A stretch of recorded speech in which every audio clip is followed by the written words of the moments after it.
Students, today we are going to discuss the most important topic of respiration, that is cellular respiration. My dear children, what is the ultimate aim or objective of respiration? Yes, energy is to be released. That energy can be used by all the organisms to be alive. So dear children, the name itself suggests what is cellular respiration? Yes, the respiration which occurs in a cell. The respiration which occurs in the cell is called as cellular respiration. Yes. So in cell what is happening?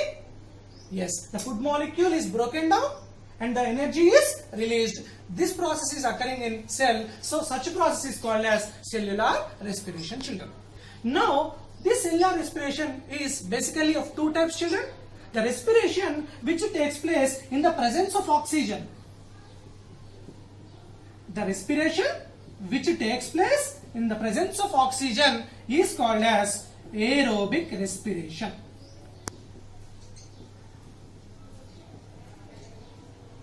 Yes. So sometimes even in the absence of oxygen, the respiration is continued and the energy is released. Such type of cellular respiration in which oxygen is absent, that respiration is called as anaerobic respiration.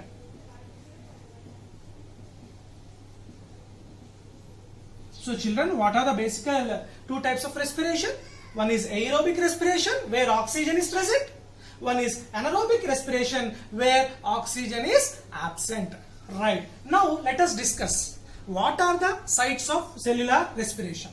Dear children, cellular respiration in prokaryotes. What are prokaryotes, children? Yeah, what are prokaryotes?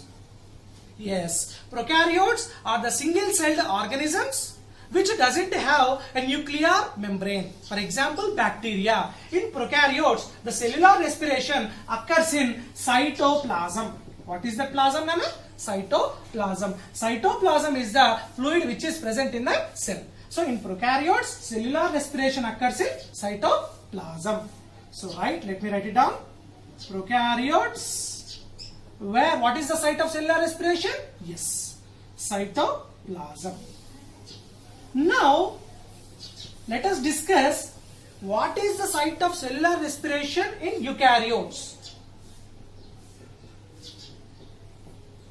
What are eukaryotes? The organisms which are having distinct cell organelles and a nuclear membrane are called as eukaryotic organisms. In these eukaryotic organisms, the cellular respiration occurs in both cytoplasm and also in specialized cell organelles called as mitochondria. What is that, Nana?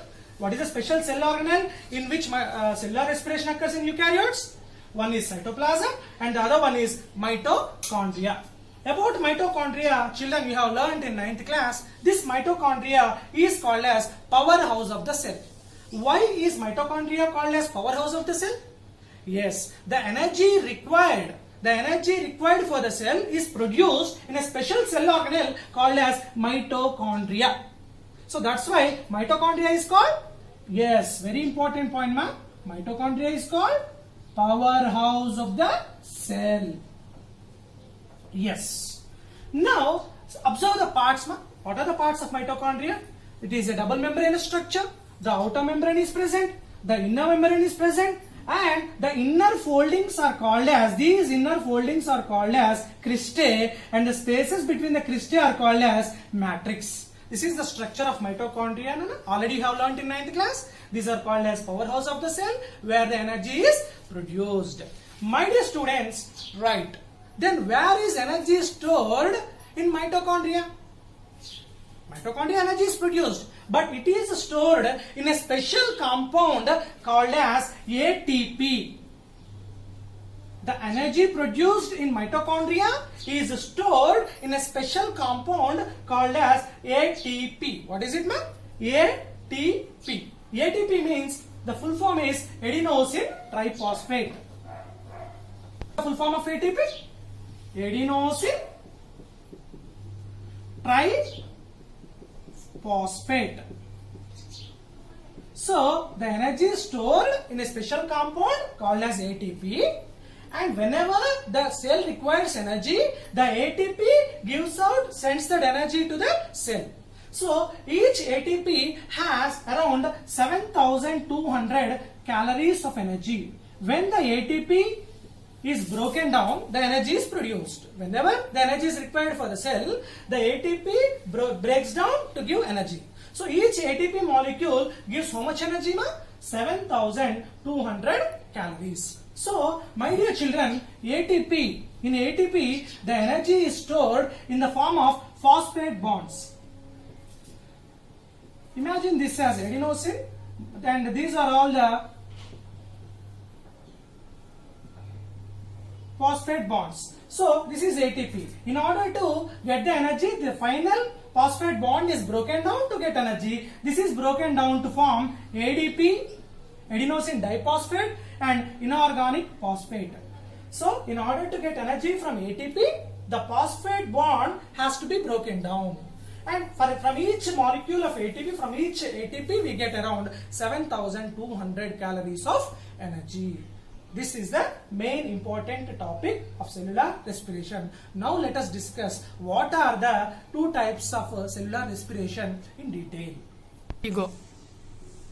Yeah, dear children, glucose is broken down into pyruvate. This is the first step of cellular respiration, where the glucose is broken down to pyruvate or pyruvic acid. The glucose is 6-carbon compound, whereas this pyruvate is 3-carbon compound. The breakdown of glucose is called as glycolysis. This process occurs basically in the cytoplasm of the cell. Dear children, this occurs both in anaerobic and aerobic respiration. In aerobic or anaerobic respiration, the process of glycolysis occurs. Now, let us jump into the aerobic and anaerobic respiration. So, after glycolysis, what happens? In the presence of oxygen, I told you already, the respiration which occurs in the presence of oxygen is called aerobic respiration. Yes, dear children. So, what is the end product of aerobic respiration in the presence of oxygen? Yes, children. Ultimately, the energy. And also carbon dioxide, water are also released during aerobic respiration. It occurs mostly in plants and animals. So we too, in our body, which type of respiration occurs commonly? Yes, I am able to hear you that it is aerobic respiration. We need oxygen to survive.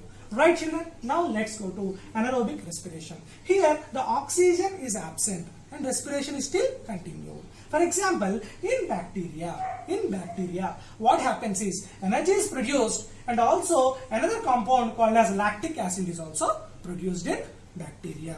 Yes children, and also in yeast, a unicellular fungus called as yeast, energy is produced along with ethanol or ethyl alcohol, and also carbon dioxide is also released. This is also anaerobic respiration. And my dear children, sometimes anaerobic respiration is also called as fermentation. For example, based on the release of the end product. For example, in yeast, the end product is ethanol or ethyl alcohol.